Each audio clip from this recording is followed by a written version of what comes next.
Well, hi folks, this is an absolutely wonderful ride. It's one we've done before, but it's through the Swale Trail in Swaledale in Yorkshire. Now the best way to start this really is to download the map from the Swale Trail website, part of the Yorkshire Dales visitor information, and it gives you most of what you need, but it doesn't tell you too much about the surfaces.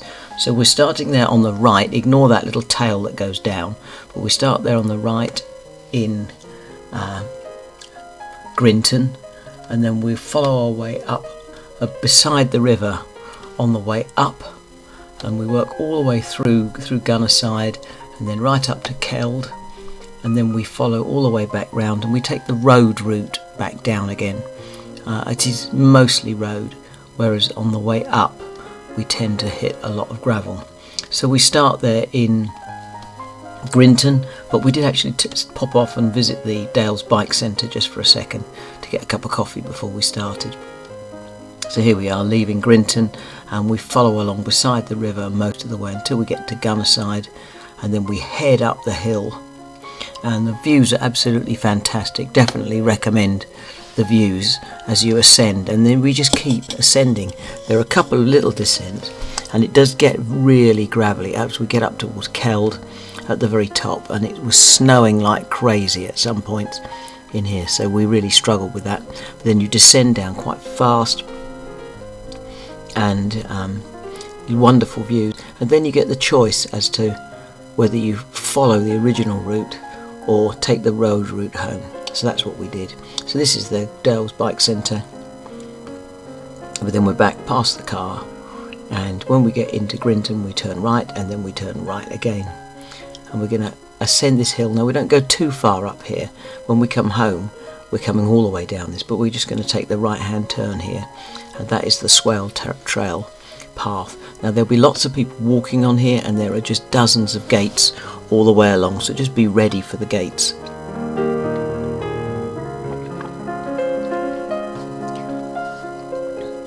We follow along more gates, and then the road surface is pretty good in this point, but you can see it's quite gravelly, and then as we get out into the fields a little bit more, then it gets a little bit more potholy, but it's not too bad. And then at this point we have to cross the field, and you can generally see where it is, but it was really wet and really boggy, and the rear wheel on the tandem was sliding around a bit. If you've got solo bikes it shouldn't be too bad, but more Riverside gravel we've got here. Occasionally it's been made up, but this is all pretty good. Now when we get through this gate there's a huge climb, and it was so wet water was seeping out the ground, and we couldn't get up here with the back end, just kept losing it. So in the end we just had to push our bike all the way up, and I would say this is the worst bit really of the whole ride, just pushing up that bit. And in fact we got stuck here again, slid off. It's really slippy and really muddy, and it's quite a steep slope there on the right, but you follow your way down and then through that gate. Now when you get to the top here you're going to hit a road, and we're going to turn right onto that road. Now when we come home we're actually going to go straight past this exit and stay on that road, but here we are on the road, and there's a bit of a descent now. We just follow all the way downhill, don't take any of the side roads until we get near to the low row. At low row we turn right, and we're now going to follow the track along this way. So we're going to follow along this bit of gravelly track. That's not too bad a condition, and we're going to work our way along beside the wall.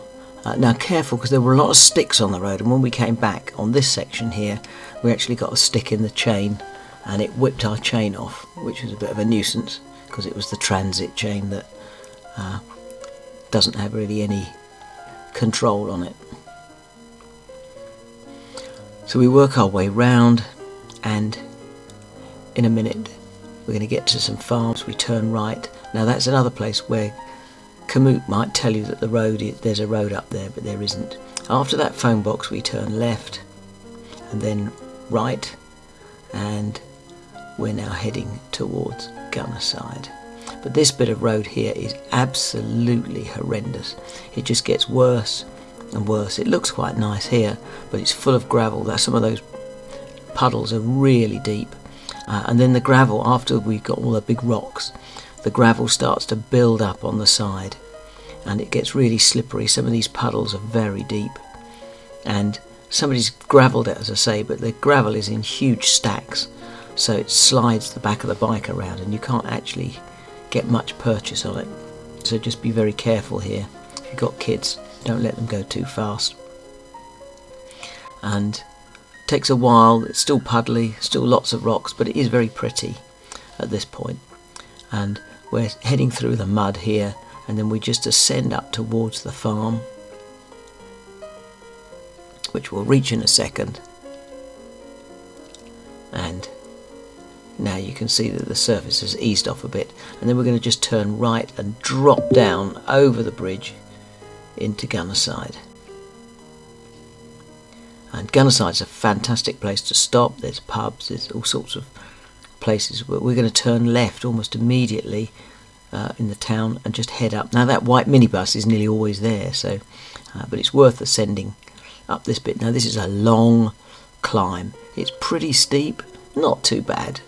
Most roadies quite happy to do this, but it is a long climb, but the surface is beautiful, and when the weather's nice it's fantastic, and you just keep going on and on, and you think you've reached the end. You get a little tiny descent, and then it just opens up more and more and more, and it keeps going up. You can see here this is about as far as we got the first time we did it, because my son's saddle broke this time. We've just come, just the two of us, and we're ascending. A little bit of a descent, but we know that if we're going to go up to Keld, we're going to have to go up, and here we go up again, and this bit is actually really steep. Takes you by surprise, but the views are so fantastic that it doesn't hurt to stop halfway up and have a little look. Don't forget to keep drinking, even though it was really cold on this day and it kept snowing and all sorts of things. When the sun came out, you really got quite hot. We're ascending through the moorland here, and then once you get over the top, you've got to make sure there's some cottages coming up. We're going to stay above those, that's it. And now we follow this track, and much of this is probably an old railway line from the lead mines in Gunnerside. And now we're just heading down, following the track, and we're now going to join the river at the bottom. So all of that ascent, but remember the river is coming up to join us. Now this is a bit gravelly, it's a bit brutal in places, but then you get beside the river down here, and we stopped for have our lunch down here. Really pretty.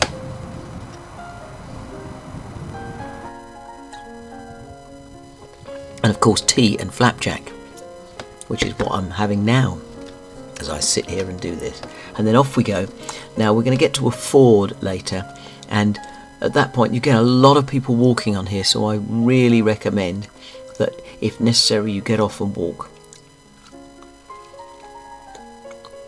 Don't be the person that gives cyclists a bad name by going too fast around the pedestrians. So we follow along. This is really stunning. Great place for photographers. And we head up, and we're going to get down here. We're going to just drop down around the corner here is where we get to the bridge and the ford. So rapidly drop down over the ford, and we pushed it, and it's as steep as you can get on the other side, so you probably will need to push. We certainly couldn't get the tandem up there. We did try, so we pushed and we had another go. I still had to push further. It was pretty steep, but after this gate, which is beautiful views, we're able to get going, and as you can see the snow started again, and it was hard snow pellets hitting us in the face. But there's more steep slopes, and that's the thing. As you get towards Keld, you'll find these little sections which are just really steep. I think on solo bikes you'll manage it, but at tandem it's just too much. So we work our way towards the top, get back on, a bit more cycling, and then we level off, and now we're going to start to descend into Keld. Now be careful, because it's really slippery, this road, and it can get fast. And as you see, there's gates, and then you descend left. This bit is quite dangerous, people everywhere, more gates, and then we're going to turn left here because we want to go into Keld. So we're going to go left over the bridge, beautiful bridge, but then you have to push up this bit here. It's been designed to help a tractor get up, I think, or a Land Rover, but a bit too steep for us. Very, very slippery, all icy, and the rear wheel was sliding around all over the place. We had a little bit more snow on the way, so we work our way up. Hills aren't too white at this stage, but you can see the snow lying in the sides. Why we go in the inclement weather, but it is Yorkshire, that's all we ever get. So you can see the hills are nice and white now. So just follow left out of the town, and there's only about 10 houses there, but you start to descend, and it's not a bad road surface virtually all the way home. It's great road surface, although some of it is quite steep.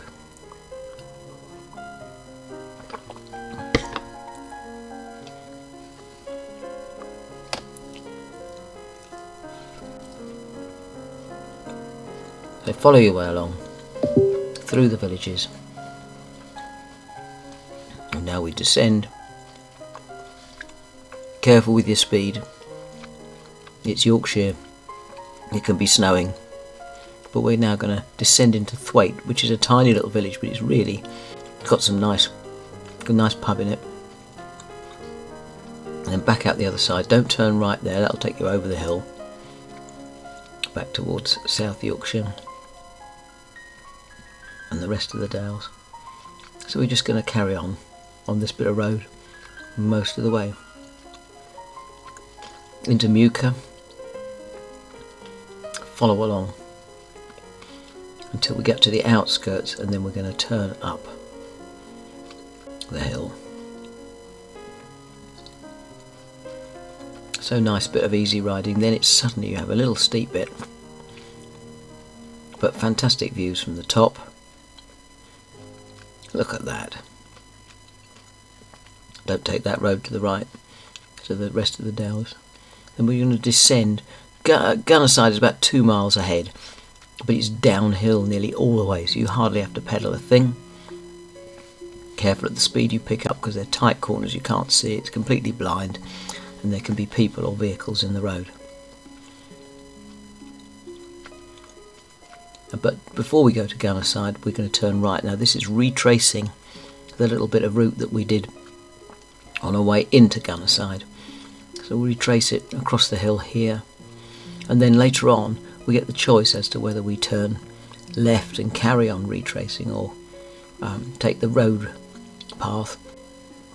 But as you can see, it's sort of typical Swaledale, really beautiful. And we follow on, snow starts again, and this was quite hard. There was a certain amount of discomfort taking place behind, because it was stinging the eyes, but it was really snowing. Visibility dropped. Doesn't really show up in the footage here, but it was grim. And then we're going to turn left towards Low Row, follow our way along, and we're going to take this bit of road that you can see is falling apart, but it's still road. And Komoot tells you that there's a shortcut up there, and let me tell you, it's huge boulders, maybe 3 foot high, just piled up on what should have been a road. So instead we follow this bit of path, and this is retracing some gravelly bits that we might have done on the way up. But it's still not bad surface, this bit, not bad at all. And then we hit some road and tarmac again, and now it's quite smooth. And we're going to descend down over the cattle grid. Now this is where we could have gone left